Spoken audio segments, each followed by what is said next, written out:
Bien, bonsoir à toutes et à tous. Je vois que la maladie vous a épargné, c'est une très très bonne chose.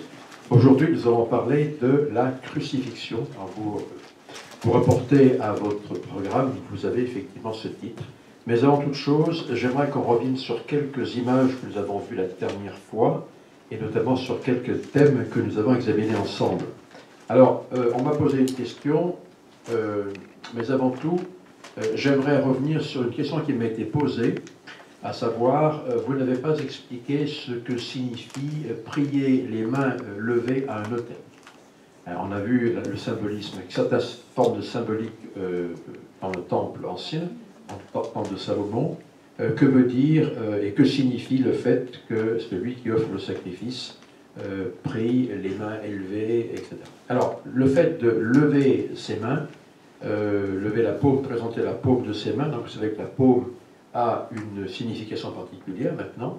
Le fait de lever ses mains près d'un autel, c'est le fait de vouloir parler à Dieu. Et c'est d'autant plus intéressant parce que, alors il y a deux images ici qui s'entrecroisent, qui s'entrechoquent. Ce que vous avez à droite, ce sont les restes d'un autel qui est attribué à Josué, qui a été découvert en 2012 par un archéologue israélien. Donc j'en ai profité pour mettre effectivement cette photographie. Lorsque le grand prêtre, ou le prêtre, ou disons le patriarche, offrait un agneau sur un autel, l'agneau représentait bien évidemment le Christ. Un agneau mâle d'un an, sans péché, enfin, sans flétrissure en quelque sorte, et sans défaut. Vous remarquez que l'agneau se trouvait entre le ciel et la terre. C'est-à-dire que l'agneau n'était pas offert sur le sol, d'accord, mais était offert sur l'autel. Ce qui nous rappelle que l'agneau n'appartenait plus au sol terrestre, bon, à ce monde-là, mais il n'appartenait pas encore au ciel, puisqu'il n'était pas encore brûlé entièrement sur l'autel. Et ça nous rappelle aussi la mission du Christ, qui lui a été torturé, mais également qui est mort entre le ciel et la terre, à savoir sur une croix, ce que nous verrons tout à l'heure. Donc rappelons-nous que le fait de sacrifier ou de voir quelque chose posé sur un autel doit nous pousser à considérer que ce quelque chose a à voir avec le Christ lui-même et sa mission rédemptrice, notamment sa mission expiatoire. Donc les autels, ce n'est pas une pièce de fourniture, ou plus exactement une pièce de mobilier qui n'a pas d'incidence, qui n'a pas d'importance. Les autels ont effectivement une signification particulière. Ils élèvent l'offrande de la terre jusqu'au ciel, comme la croix a élevé le Christ de la terre jusqu'au ciel. Donc c'est un rôle de sanctification et d'élévation de nos offrandes. Alors, on m'a posé la question de savoir est-ce qu'il n'y a pas d'autres rites dans l'Église primitive, donc l'Église du Christ et des apôtres, au titre des prières? Et la réponse est oui. Vous avez des études extrêmement intéressantes du professeur Hugh Nibley, au terme desquelles les premiers chrétiens avaient coutume de s'assembler dans un cercle de prière. Vous trouverez ceci dans les nombreux ouvrages de Fra Nibley. L'un des textes apocryphes qui sont cités rappelle que le Christ avait convoqué ses apôtres et leurs épouses, qu'il leur a ordonné de se mettre en cercle autour de lui, et le Christ, se tenant donc au milieu de ce cercle d'hommes et de femmes bien particuliers, a invoqué son Père dans une prière bien particulière. Donc vous voyez que on découvre un petit peu ce qui se passait chez les premiers chrétiens. C'est une communauté qui, bien souvent, nous a non pas caché beaucoup de choses, mais qui nous est ignorée. Et que, en grattant un petit peu, en découvrant ce qui se passe, eh bien, on découvre des ordonnances qui sont particulièrement intéressantes. À gauche, vous avez alors un bas-relief, enfin un plafond plus exactement, intitulé l'Ascension. Comme par hasard, nous avons effectivement des hommes et des femmes qui sont autour du Christ. Et puis, cette formation en cercle autour du monarque a également été reprise dans, non pas la mythologie, mais dans la littérature du Moyen-Âge. On a ici, bien évidemment, la table ronde des chevaliers de la table ronde avec Arthur. Donc, la disposition en cercle a été assez intéressante à différentes reprises. Donc, bon, notez notamment ces prières en cercle effectuées par les premiers chrétiens. On m'a également posé la question qui est intéressante visant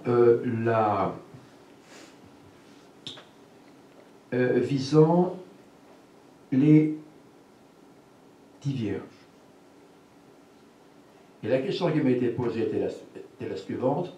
Alma 33 nous dit que cette vie est le moment où il faut que nous nous préparions à rencontrer Dieu. Car après cette vie vient la nuit de ténèbres dans laquelle aucun travail ne peut être fait. Bien. Si nous partons du principe que les 10 vierges sont mortes parce qu'elles s'assoupissent, d'accord, donc c'est le sommeil de la mort, puisqu'elles vont s'endormir, et qu'elles se réveillent après, et qu'elles vont être jugées donc, après cette vie terrestre, immortelle, comment celles qui sont les 5 sages peuvent-elles dire aux autres, allez donc acheter de l'huile, puisque l'époux vient, allez donc acheter de l'huile, alors que justement, les 10 se trouvent dans un état où aucun travail ne peut être fait. Est-ce que les 5 vierges sages ne sont pas en train de dire des incongruités aux vierges folles, qui ne pourront pas, quoi qu'il en soit, acheter de l'huile, puisque nous nous trouvons dans un monde où, lorsqu'on n'a pas été fidèle jusqu'au bout, on ne peut pas faire grand-chose, où on est bloqué dans la progression. Alors, en quoi est-ce que la parole des 5 vierges sages peut-elle se concilier et peut-elle se justifier pour ce qui est d'effectuer une transaction qui est par hypothèse impossible? Alors, on s'est posé la question de savoir est-ce que dans le monde des esprits, il y a une progression possible. Alors, plusieurs types de progression. D'abord, pour ceux et celles qui ont été fidèles sur cette terre, il est bien évident que la progression se poursuit sur un autre terrain, sur un autre plan, mais on n'en parle pas puisqu'on parle justement des vierges folles ici. On sait que la progression est possible pour ceux qui n'ont pas connu l'Évangile, notamment le premier livre de Pierre, première épître de Pierre, qui a inspiré la section 138, je vous le rappelle, nous en dit quelque chose. On sait également que ceux qui ont connu l'Évangile, qui n'ont pas accepté sur cette terre, mais qui l'ont accepté après, peuvent progresser, puisque l'un des versets de la section 76 nous dit que ceux qui ont connu l'Évangile sur la terre, qui se le sont vus présenter, mais qui ne l'ont pas accepté, mais qui l'ont accepté dans le monde des esprits, pourront se qualifier pour entrer dans le royaume terrestre. Donc il y a une progression qui est limitée, mais qui existe. Et puis également, il y a ceux qui n'auront pas accepté l'Évangile, ni sur la terre, ni dans le monde des esprits, qui vont subir une sorte de progression malgré eux. Pourquoi? Parce qu'on sait qu'on ne pourra pas ressusciter. Les célestes ressusciteront vers la fin du millénium ou courant millénium, mais on ne peut pas ressusciter avant d'avoir purgé ses propres péchés. Parce qu'on va hériter du corps qui sera notre corps pour le restant de l'éternité. Et comme disait Coluche, l'éternité c'est long, surtout vers la fin. Donc, il est bien certain que même ceux qui auront été mauvais, au sens évangélique du terme, pourront purger une partie de leurs péchés avec cette précision que cette purge ne les qualifiera pas pour le royaume céleste. Alors, on voit que la progression, alors, le thème principal des 5 vierges sages et des 5 vierges folles, les 10 vierges donc, vise en fait le temps.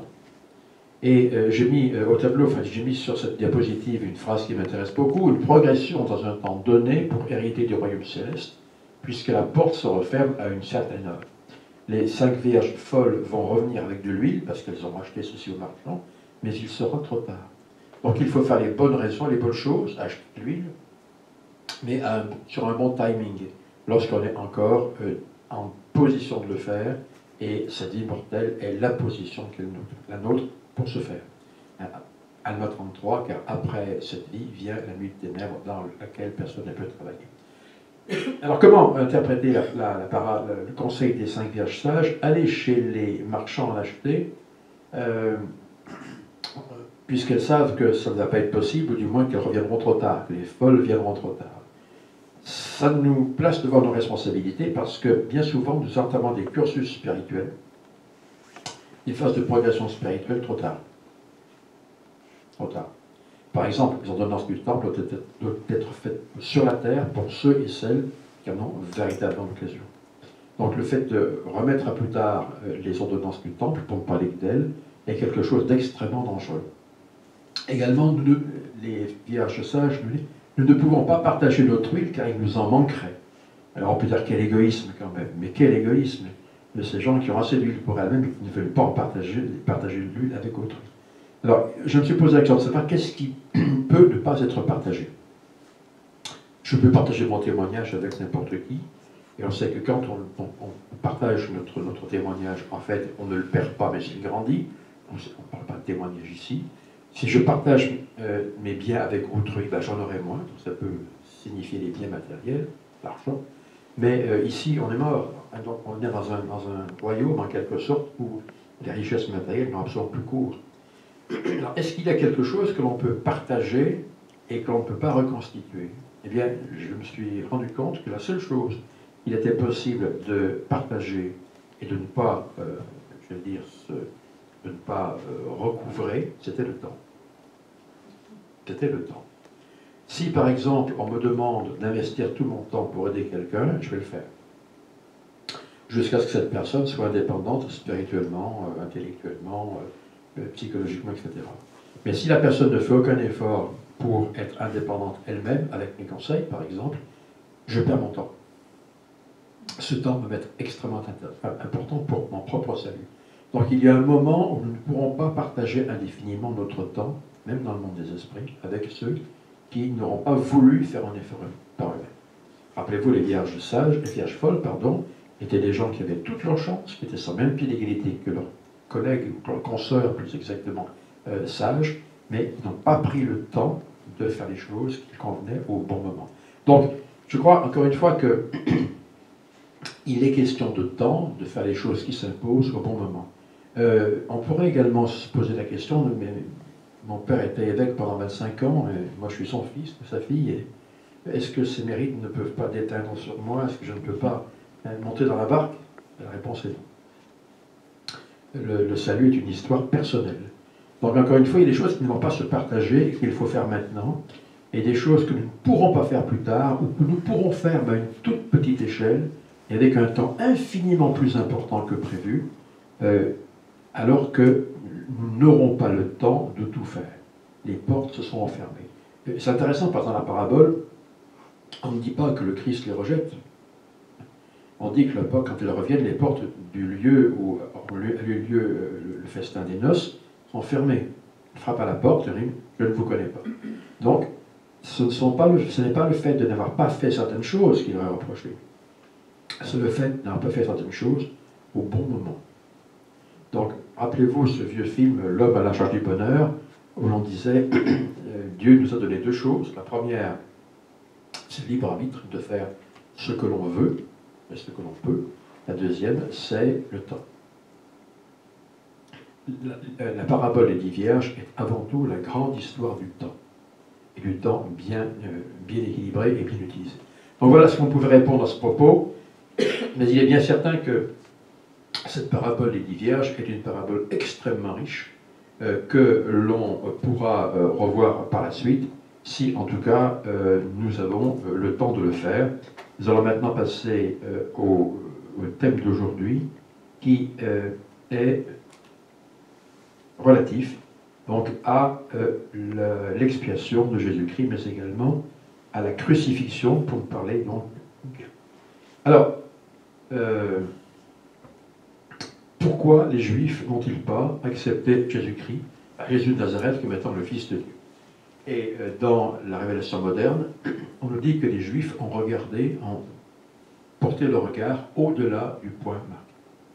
Qu'est-ce que veut dire regarder au-delà du point marqué? Cela veut dire regarder au-delà des Écritures qui nous sont données. Élaborer des systèmes de pensée qui sont véritablement dangereux, en tout cas non approuvés par Dieu, et faire en sorte que ces pensées, qui peuvent être extrêmement honorables et louables, deviennent non pas de simples configurations, mais deviennent pour nous des doctrines de l'Église, alors qu'elles n'en sont pas. Il y a deux dangers. Le premier danger, c'est de regarder, comme les Juifs, au-delà du point marqué. Et le deuxième danger, c'est de regarder en deçà du point marqué. D'accord? Donc il faut regarder jusqu'au point marqué, parce que si nous ne regardons pas jusqu'à ce point-là, nous allons rater certaines choses, et c'est très exactement ce qui va se produire avec les Juifs de l'espèce, parce qu'ils vont considérer le Messie exclusivement comme étant le Messie triomphant. Quand on ouvre l'Ancien Testament, le livre d'Ésaïe notamment, mais également pas uniquement lui, tous les livres des grands prophètes, les Juifs ont tendance à remarquer que le Messie promis est quelqu'un de triomphant, un roi, un potentat, qui le sauvera de leurs ennemis. Donc ils ont en tête un point marqué qui est déplacé, à savoir, pour nous, le Messie, c'est quelqu'un qui va écraser nos ennemis.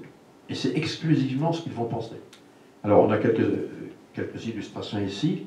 Or, pourtant, le drame du peuple juif, donc à l'époque du Christ, c'est de refuser de voir mourir leur Messie. Et de considérer qu'il y a un Messie souffrant. Il y a un Messie triomphant, mais il y a également un Messie souffrant. Alors, nous avons donc dans Alma 33, 17, une allusion à un prophète, qui est un prophète de l'Ancien Testament, dont le nom est cité uniquement dans le livre de Mormon, qui s'appelle Zénoc. Et ce Zénoc a été donc lapidé, a été tué par ses contemporains pour une raison très très simple. Alma 33 lui dit ceci: vous voyez qu'un deuxième prophète, on parle de Zénoc, d'autres fois, a témoigné du Fils de Dieu, et parce que le peuple ne voulait pas comprendre ses paroles. Hein. C'est pas qu'il ne comprenait pas, c'est qu'il ne voulait pas comprendre ses paroles, ils l'ont lapidé à mort. Que disait Zénoc? Très exactement, ou très certainement, ce que disait Zénos, son autre collègue. À savoir que le Christ viendrait, que le Messie viendrait, qu'il ne serait pas à cette époque un Messie triomphant, mais un Messie souffrant. Il serait mis à mort, d'accord? Il perdrait la vie, et que cette vie, il la perdrait de la main de ses amis. Et ceci était particulièrement intolérable dans l'esprit du peuple juif de tous les temps. À savoir, comment se fait-il que nous, le peuple élu, nous n'ayons d'autre résultat que de mettre à mort notre Messie? C'est pas possible. Et Zénoc a été mis à mort pour ce qui finalement représente à leurs yeux une abomination particulièrement abominable. Nous avons également Elamanuite, le prophète Zénos témoignait hardiment. Il témoigne donc de la mort du Christ, bien sûr, et pour cela, il fut mis à mort. Alors voilà un petit peu ce que nous disent ces deux prophètes. Rappelez-vous que les Juifs avaient en mémoire l'image d'un Messie triomphant, et c'est là où ils regardaient soit au-delà, soit en deçà du point marqué, parce qu'ils avaient oublié Ésaïe 53, qu'on a décortiqué il y a quelques semaines, vous vous rappelez, hein, ce sont nos meurtrisseurs qu'il a portés, etc. Psaume 22, qui, dans la bouche et sous la plume de David, va décrire par la minutie, en quelque sorte, le déroulement de la crucifixion, pour parler d'elle, et puis Amos 8, qu'on verra tout à l'heure, à savoir les ténèbres qui vont envelopper la terre lorsque le Christ va mourir. Donc, si on veut avoir une vue très simple de la chose, eh bien, il faut considérer l'ensemble des Écritures qui traitent d'un sujet, pour ne pas aller ni trop loin, ni pas assez, mais avoir une vision exacte des choses. D'où l'importance de bien connaître les Écritures, car si nous nous appuyons sur certaines Écritures dans tel ou tel domaine, nous courons le risque de ne vraiment pas comprendre le sens d'une Écriture importante. Donc je voulais simplement rappeler ce qui se passe quand nous sommes étrangers aux Écritures. Alors, on a reproché au Christ de vouloir abolir la loi. Hein. Tu veux abolir la loi. Alors, il y a pas une grande différence entre accomplir la loi et l'abolir, c'est certain. Simplement, le Christ avait donné la loi au peuple. Le Christ qu'on considère comme étant le Jéhovah de l'Ancien Testament. Et cette loi ayant été, la loi de Moïse, bien évidemment, ayant servi son but pour amener sur la scène de Jésus de Nazareth, elle n'avait plus d'utilité en grande partie. D'autres parties de la loi sont tout à fait indispensables, le décalogue, par exemple, les 10 commandements, mais il est bien certain que le Christ, avait accompli, donc aboli la loi, puisqu'elle n'était pas plus valable, puisqu'il était venu. Alors, simplement, les Juifs ont oublié, encore une fois, et regardez en ça du point marqué, qu'un certain Moïse, on voit ici sur la droite, avait brisé les tables de la loi. Et que ces tables de la loi, rappelez-vous l'épisode du veau d'or, n'était pas la loi de Moïse, c'était une loi éminemment supérieure, dite loi de l'Évangile, et que, en fait, eh bien, la loi avait été aussi abolie, la loi supérieure avait été abolie par Moïse, qui n'avait pas jugé le peuple digne de la recevoir. Et c'est donc une loi inférieure, dite loi de Moïse, qui a été donnée au peuple. Ceci dit, le Christ va donc subir la mort. Quelles sont les raisons du procès? Un procès illégal, comme nous le verrons plus tard. Vous rappelez que le Christ entre à Jérusalem lors de cette dernière Pâque assis sur un ânon, et le texte précise, un ânon petit d'une ânesse. Peu avant son entrée à Jérusalem, il demande à deux disciples d'aller détacher, on va dire voler, mais enfin emprunter plus exactement, un âne et son petit, une ânesse et son petit. Et alors je ne sais pas s'il est sur l'âne ou sur l'ânon, peu importe, mais il entre ainsi à Jérusalem. Ça, c'est pas innocent. Pratiquement 1000 ans plus tôt, David avait fait de même. David, qui était, je vais dire à l'époque, une sorte de chef de bande, mis à part ou un roi par un prophète, mais il n'avait pas le pouvoir politique, David. Et il prend la ville de Jérusalem, qui était une toute petite ville. Et David va avoir ce génie, c'est de ne pas tuer les habitants, mais de leur dire: je vis en paix, je suis un conquérant pacifique. Et il vient en paix, il vient non pas sur un cheval ou sur un char de guerre, mais il vient sur un âne, qui est un animal des plus pacifiques. Et les Jébusiens, enfin les habitants de Jérusalem, vont s'apercevoir que ce roi qui les a vaincus est un roi qui leur laisse la vie, ce qui n'était pas forcément chose courante à l'époque. Et il vient donc sur un âne, pacifiquement, et il va donc être tout à fait adopté par les habitants de Jérusalem qui ont été vaincus par lui. Et lorsque le Christ entre à Jérusalem sur un animal pareil, c'est d'une part qu'il se déclare être le roi de la paix, comme David était le roi également de la paix, mais il y a un ânon avec lui, c'est-à-dire qu'en fait, de même que David est monté sur un âne, le Christ est monté sur un ânon, l'ânon représentant le petit de l'ânesse. L'ânon est le petit de l'ânesse, de la même façon que Jésus de Nazareth est le descendant de David. Donc, ça, vous voyez un petit peu, c'est intéressant parce qu'on voit que même dans ce petit détail-là, l'âne et l'ânon, le Christ se dit fils de David. Je suis le roi de paix, je suis de la semence de David, et je suis aussi son fils à David, et je descends de David. Or, les Écritures précisent que le Messie est descendant de David. Donc, l'entrée à Jérusalem, sous les vivas de la foule, rappelez-vous, on jette de l'air, des branchages et des fleurs sous le passage du Christ et des apôtres, et de là, notamment, eh bien, cette entrée à Jérusalem est hautement symbolique. Elle rappelle effectivement que le Christ est le fils de David et qu'il vient remplir le rôle de David dans la prophétie qui avait été faite. Alors, bien évidemment, le Christ va se proclamer roi des Juifs. D'accord? Eh oui. La difficulté, c'est qu'à l'époque, Rome régit la Terre Sainte, ce qui est appelé la Terre Sainte, et qu'il est hors de question de voir un roi qui n'est pas César, ou plus exactement l'envoyé de César, en l'occurrence Ponce Pilate, qui n'est pas le gouverneur. Le gouverneur, c'est Quirinus, c'est la Syrie qui gouverne la Palestine. Donc, bien évidemment, les dirigeants juifs, d'une façon assez logique, vont se dire: cet homme, Jésus de Nazareth, va, quel que soit d'ailleurs ce qu'il professe, va nous attirer des ennuis. Et puis il y a des raisons politiques, des raisons spirituelles, bien évidemment, à savoir, tu veux abolir la loi. Rappelez-vous, est-ce que tu es le Fils de Dieu, demande Caïphe. Tu l'as dit, je le suis. Et que fait Caïphe? Il va, comme on le verra plus tard, déchirer son manteau ou son vêtement. Alors, simplement, voici donc les deux raisons principales pour lesquelles le Christ va être jugé. J'aimerais qu'on voit quelques rappels en images des symboles forts avant de nous livrer à l'étude de la crucifixion. Il y a quelques semaines, nous avons vu que les crucifixions en Palestine, mais également en tout l'Empire romain, pouvaient se faire sur trois types de supports.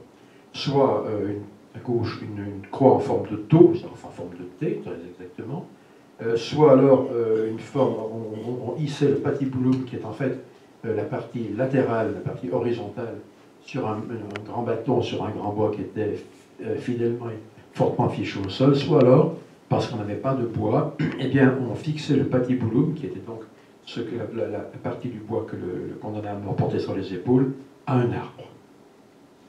Après 130 après Jésus-Christ, le peuple juif va se rebeller contre l'autorité romaine. Il y aura un massacre terrible, puisque près de 6000 hommes vont être crucifiés. 6000. 6000, c'est très très important. Et on va les crucifier sur des oliviers, parce qu'il n'y a pas de patibulum, il n'y a pas de bois, etc. Dans toutes les configurations physiques possibles et imaginables, on va donc crucifier 6000 personnes sur 6000 oliviers dans des positions absolument inhumaines. Donc voilà un petit peu, on utilisait les arbres pour crucifier des gens. Si le Christ a été crucifié sur un arbre, alors soit un arbre est branché tout simplement, hein, eh bien, on se rappelle que l'arbre de la crucifixion pouvait rappeler très très étrangement l'arbre de vie qu'a vu notamment Léhi. L'arbre de vie, on peut penser effectivement à l'arbre de vie dans le Jardin d'Éden, mais également l'arbre de vie qu'a vu Léhi, qui est l'amour pur du Christ. Donc la croix pourrait être le symbole de l'arbre de vie, puisque c'est d'un arbre que vient le grand début de l'humanité et le péché, prend du fruit de l'arbre, et c'est d'un arbre que le péché va être purgé par le Christ. Donc le titre de arbre de vie pourrait être ici bien à sa place. Rappelez-vous, on a vu également que lorsque dans le désert les Israélites sont mordus par des serpents venimeux, beaucoup vont mourir parce qu'ils ne regardaient pas le serpent d'airain que Moïse avait érigé sur une perche. Le Néhushtan, dit le texte. On a examiné cette phase du Christ. Eli, Eli, lama sabachthani, mon Dieu, pourquoi m'as-tu abandonné? On s'est posé la question de savoir pourquoi Dieu avait laissé seul le Christ sur la croix. Et l'une des possibilités que développent notamment plusieurs spécialistes, notamment membres de l'Église, est que le Christ était rituellement impur. Vous vous rappelez, n'est-ce pas? Lévitique 16, le jour des expiations, le Christ reste pur, bien évidemment, mais rituellement, il est impur pour avoir pris sur lui nos péchés.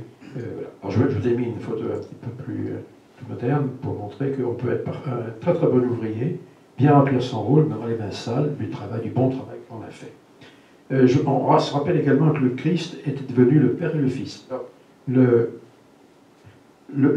le Fils, on va y arriver. Alors, le Fils, parce que c'est le premier-né du Père, Fils unique dans la chair, Marie, et également il est soumis au Père. Mais également il devient le Père, parce qu'il est le Père également, parce qu'il est le Créateur de toutes choses, il assure la résurrection de tous, il permet l'exaltation à la vie éternelle.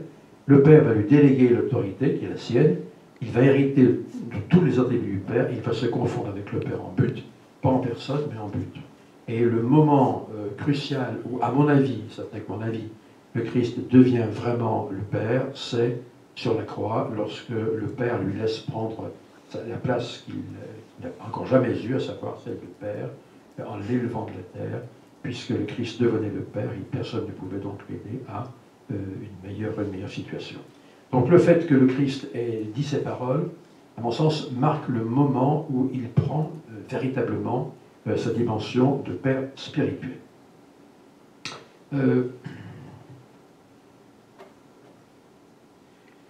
Quelques symboles forts également, rappelez-vous, on prend Adam et Ève, Adam notamment également, prend le fruit de l'arbre, et ce que le prophète, notamment Joseph Fielding Smith nous a dit, c'est que lorsque Adam et Ève ont ingéré, ont mangé, ont avalé en quelque sorte le fruit de l'arbre de la connaissance du bien et du mal, bien leur corps a été modifié et le sang a été introduit à ce moment-là.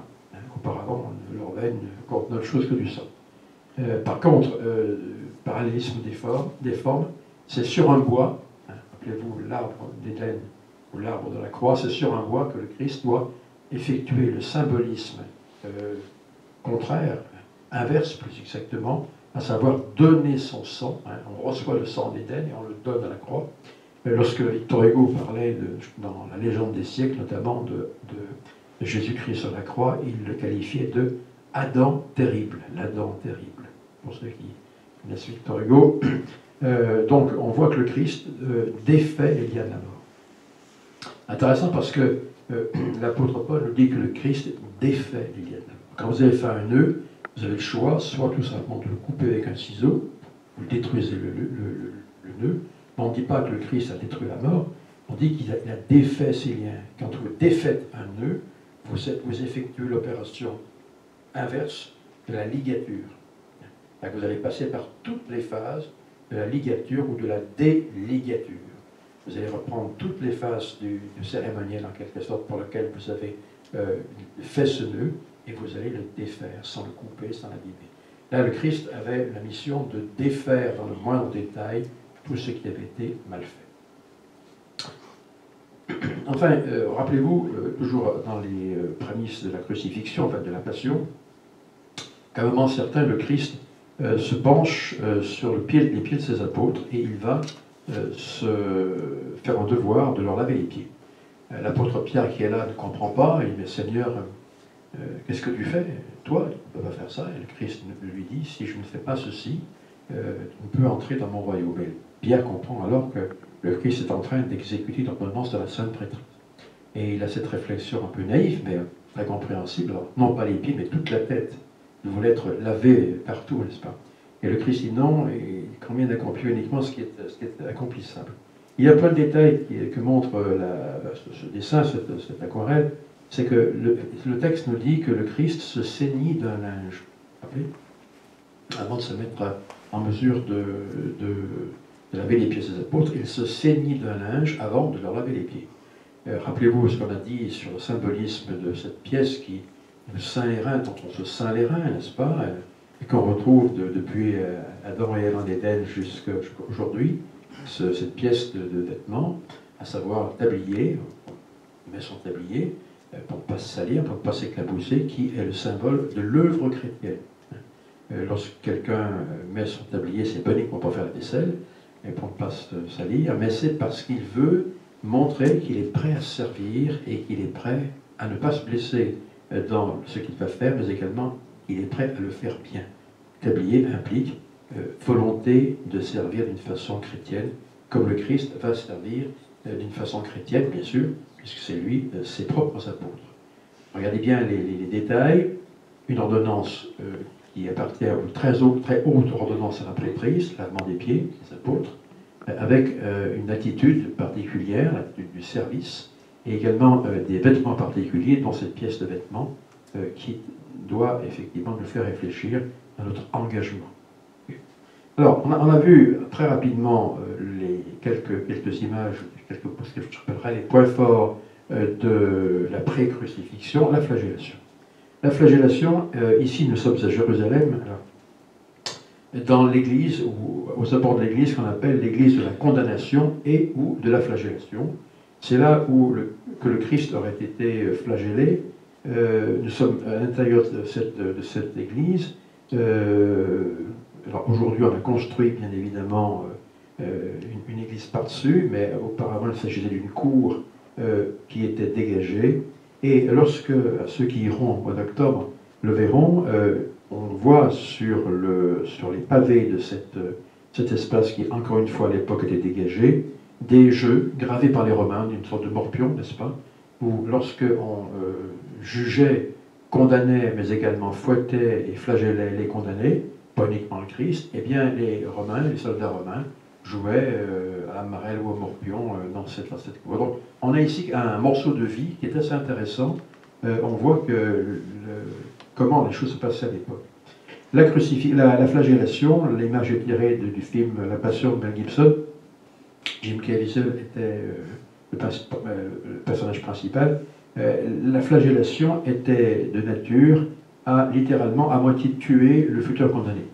Les fouets, le fragrum, on appelle ça le fragrum, qui est effectivement le fouet que vous voyez à droite, était un fouet à plusieurs lanières, dont chacune était munie soit de morceaux d'os, soit de morceaux de fer ou de morceaux de cuivre. Ce qui fait que lorsque les brins du fouet étaient extrêmement courts, enfin assez courts, ce qui fait que la puissance de celui qui fouette du bourreau, celui qui fouettait le corps en question, était totalement retransmise sans perte d'énergie dans le dos ou le ventre de celui qui recevait effectivement la flagellation. On voit que cette